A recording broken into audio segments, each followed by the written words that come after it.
दोस्तों नमस्कार। दोस्तों मैं सतवीर दलाल अपने YouTube के भारत लिंक चैनल पर आपका स्वागत करता हूं।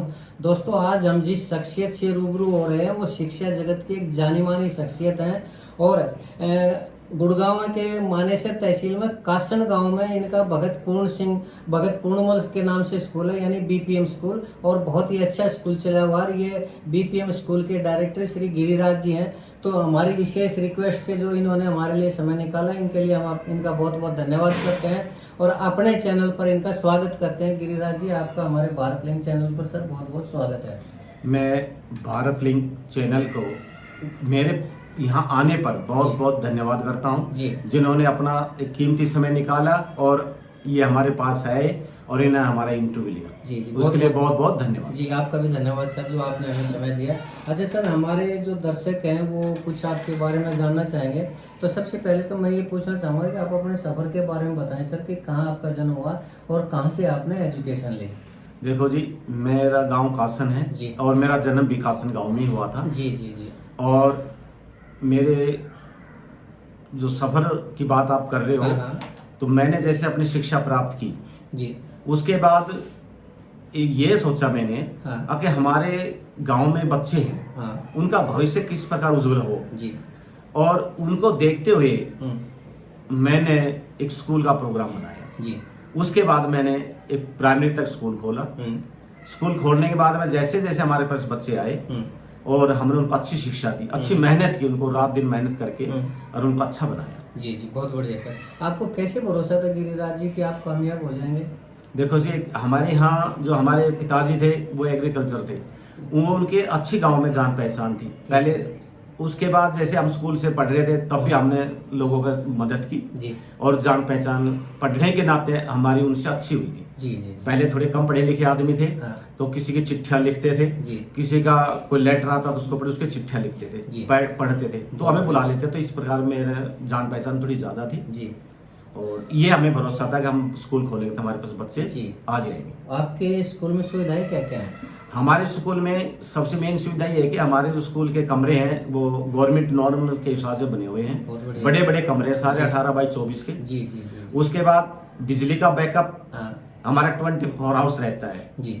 दूसरा, हमारे स्कूल में कैमरे लगे हुए हैं, पानी की सुविधा, कूलर लगे हुए हैं जी, और पानी की अच्छी ठंडा पानी पीने की सुविधा हमारे स्कूल में है जी। और बाकी बस की सुविधा हमारे पास है।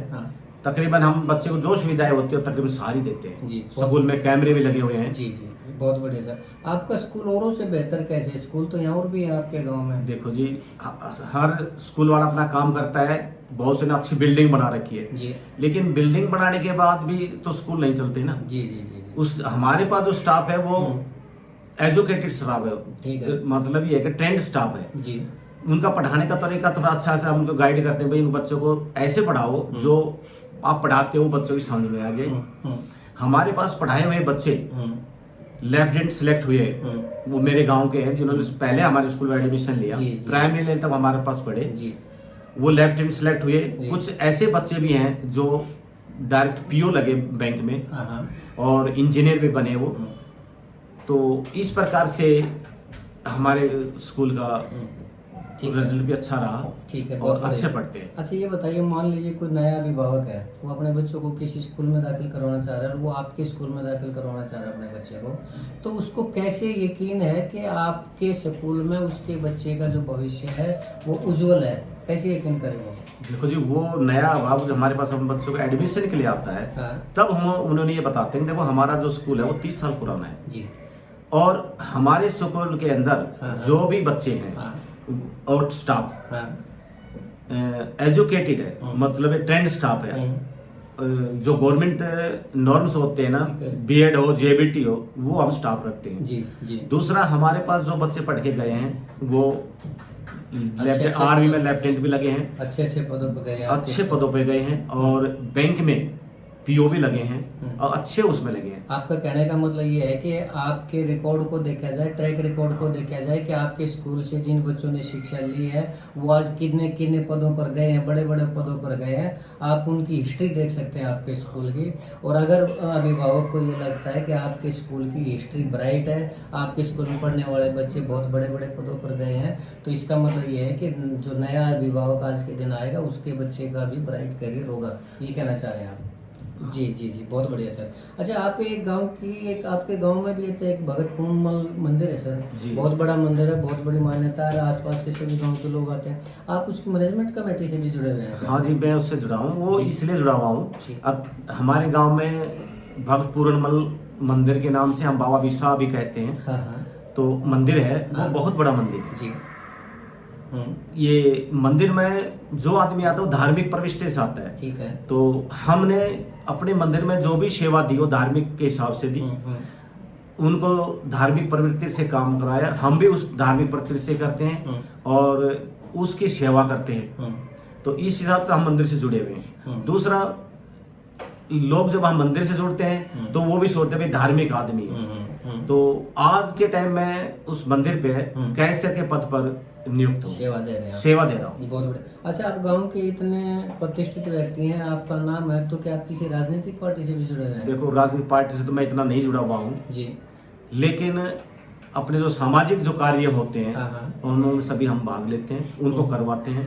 जैसे मान लो कि गरीब आदमी है, उसकी लड़की की शादी है जी, वो हमारे पास आते हैं तो हम उनको जितने भी हमारे दान देने की इच्छा होती है हम उसको दे देते हैं। आपने गांव में कोई इलेक्शन भी लड़ा है? नहीं जी, मैंने गांव में कोई इलेक्शन नहीं लड़ा। अच्छा। लड़वाते थे लेकिन मैंने कहा था मैं इलेक्शन नहीं लूं, क्योंकि मैं एक स्कूल से जुड़ा हुआ था और राजनीति जुड़ जाते हैं तो एक भावना अलग हो जाती है। अब भाई तो राजनीति तो ऐसे ही मैं अपने गांव में कोई इलेक्शन नहीं लड़ा और नहीं लड़ा चाहता। अच्छा, जैसे अभी आपने कहा कि अगर कोई गरीब लड़की है तो उसकी मैरिज मदद, तो आपने समाज के लिए क्या क्या किया है? समाज, जैसे हमारे गांव में गौशाला है, गौशाला के लिए हम चंदा देते हैं। मंदिर है, मंदिर पे कोई भी भूखा आदमी आता है हम उसके लिए चंदा देते हैं।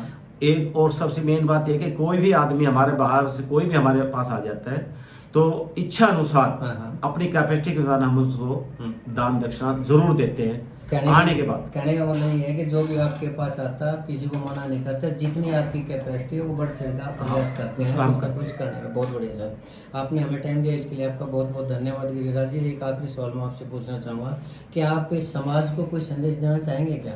देखो जी, मैं तो समाज को ये संदेश देता हूँ, समाज के अंदर शिक्षा से बड़ा कोई काम नहीं जी।